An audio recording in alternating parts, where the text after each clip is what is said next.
What was the point you were trying to make? The point I was trying to make, that all that violence that he described very eloquently from experience, to equate that with breaking a window or spray painting a building is really a dangerous way to think, and he clearly knows better. He clearly knows the difference between shooting somebody and spray painting a building. Now why is it dangerous? Because he's demonizing a tactic that not only can protect peaceful, non-violent people who do not want anything to do with going to jail or being pepper sprayed. The Black-Bloc as a tactic is commonly used to distract the police from beating on elderly and children. If there's a group of elderly and children somewhere in the protest and the police start violence on the protest, the Black-Bloc may start doing some things away from those people to draw the police away from those people.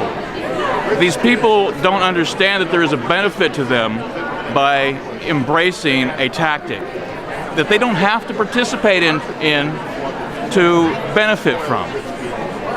And he's a big cheerleader for demonizing a tactic and a group of people that are part of the 99% and deserve as much voice and say as anybody else. Why do you think he's doing that?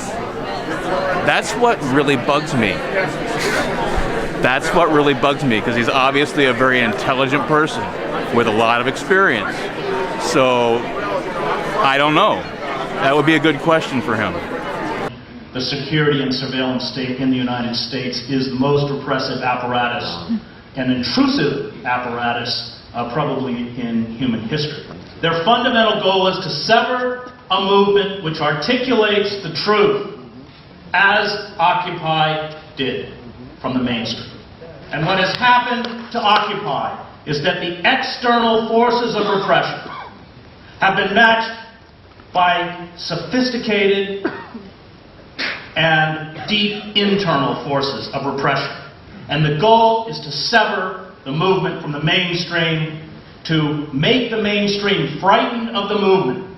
What terrified the power elite were the mothers and fathers from the suburbs outside of New York showing up in Zuccotti Park with their strollers. Because they knew that if this movement spread, if it could begin to pull the kinds of numbers that I saw in Leipzig and Alexanderplatz and Wenceslas Square, the pillars, which are fragile, that hold up the systems of power, including the foot soldiers of the elite, the police, could be internally divided, and internal division creates paralysis. Orwell said that all totalitarian societies rule through fraud and force, and now that fraud has been exposed, and force is all they have left. It is the pillars. The corruption and rot within the corporate state is so extensive, and believe me, those within that elite understand how corrupt power is, how gained power is, far better than anyone in this room.